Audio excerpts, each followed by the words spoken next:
Hey, I'm Gabby with Make Your Perfect. I help women unleash their fullest expression through creativity, pleasure, and flow. And I'm here to talk today about Marie Kondo and her brilliant idea of sparking joy and how that relates to pleasure. So I recently jumped on the bandwagon and watched Tidying Up by Marie Kondo, which is on Netflix. I watched just one episode. But something really stood out to me in that. And what she does when she's asking you to decide whether to get rid of something in your house, one of your like possessions, your clothing, or another object in your house, is to ask yourself, does this spark joy? And you know what she's really talking about? She's asking, does this bring you pleasure? Not because pleasure and joy are synonymous, but what she's asking you to do is drop from your mind into your body and access your body's emotions. So you can think, make pros and cons of whether you should keep this thing. You can think about it all day in your mind. You can think about like when it, when you last wore it and does it fit you and is it practical for you to keep it? But she's asking you not to do that. She's asking you to fall into your body, drop into your body and decide, does this spark joy? And you know what her definition of sparking joy is, which is really cool? It's the feeling of holding a puppy. And when you hold a puppy, you don't think like, oh, is this puppy cute? Is this puppy making me happy? No, you just have this like light, bubbly, loving, joyful feeling. And that feeling is in your body. And that's what I kind of want to talk about today. So pleasure isn't just joy. It can be feelings that we've associated in our minds with negativity, like sadness.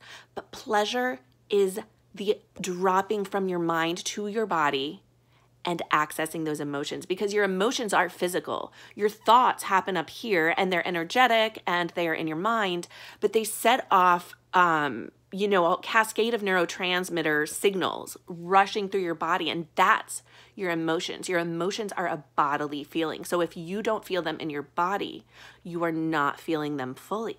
And I want to argue that,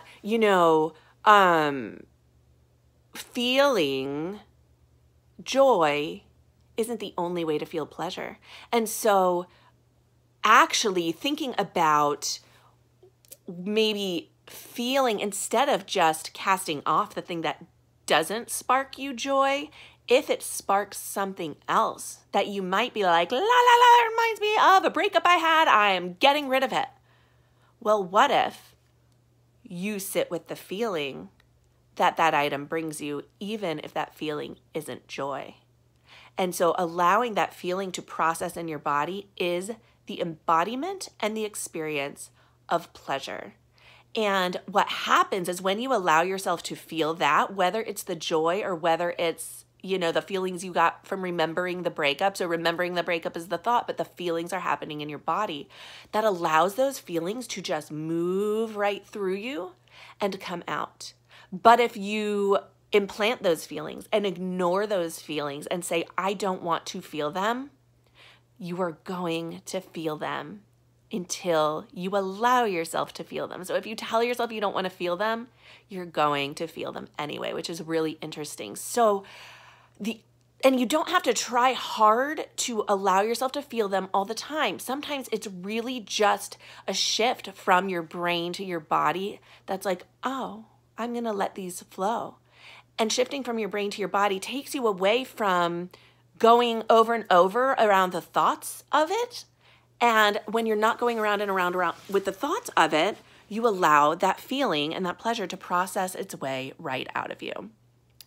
So I wanted to give you an example of how this worked for me with her whole process, okay? Because one thing that I experienced when I was watching her thing was like, I am never gonna fold clothes like you, Marie Kondo, because I just don't fold clothes. So that was my thing. I hate laundry. I hate doing laundry. And I more than ever thought I hated folding clothes. So I actually tried really hard to not have to do laundry. And when I did it, I tried really hard to not even experience it. I do laundry in passing. up until a little while ago, let me say, I did laundry in passing. I made sure to never feel like I was actually doing laundry. I tried to do it quickly, throw stuff around, throw stuff in my drawers. I never folded my clothes.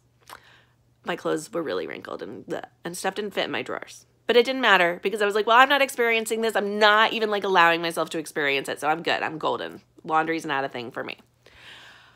But after I watched her thing, I decided to fold my clothes the way she shows you. I just was like, yeah, all right, I'll try it. And what happened for me was that I had the physical experience of folding the clothes. And it sounds so simple, you guys, but here's the thing. I laid my clothes out. I felt calm while I was doing it. I touched my clothes.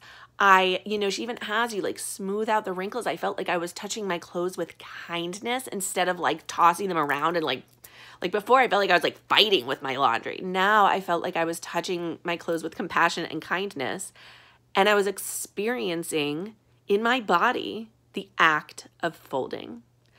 And what happened is that I was like, oh my gosh, this folding business is actually quite pleasurable. I found like a pleasure in it. And now every time I open my drawers, all my drawers are now folded the way she has you do it. And I've kept it up because I don't even have to think about it. It doesn't feel like it takes more time. Actually, by experiencing the feeling of folding those clothes, I actually gain pleasure out of just something that is just an everyday activity. So I wanted to share that with you. That link, it's like you don't have to change your mindset. You don't really have to change anything to access pleasure. It's literally a change of shifting from your mindset to your body. So we're going to explore that a little bit in Circle this Saturday. You can check more out on my Facebook page by clicking on events. The Circle is on February 23rd from 4 to 6, and it's a sistership circle where we get to explore these things together. So not only are we going to explore how to get into your body and experience things, but we are going to discuss and explore where have we been limiting ourselves? Like I had been limiting myself and preventing myself from dropping into my body while doing laundry. You can go deep. You can go, as superficial as folding laundry sounds. It doesn't matter how deep you go because it's like even just the act of doing that is so transformational. I know it sounds silly, but doing Marie Kondo's folding method for my laundry, which sounds superficial, was very transformational for me. And so we're going to be exploring all of that more and tapping into our pleasure this Saturday, realizing where we are blocking ourselves from it, how to access it without really trying that hard. And you'll see that pleasure then starts to flood into your life. And so I'm so excited to share that with you. I'm excited to explore that with you. And I hope that you join me on Saturday because it's gonna be really magical and powerful. So thanks for watching. You can find more on makeyourperfect.com or Facebook at makeyourperfect or Instagram. So like this if you liked this video. Come on Saturday and I hope to see you there. Thank you. Bye. Mwah.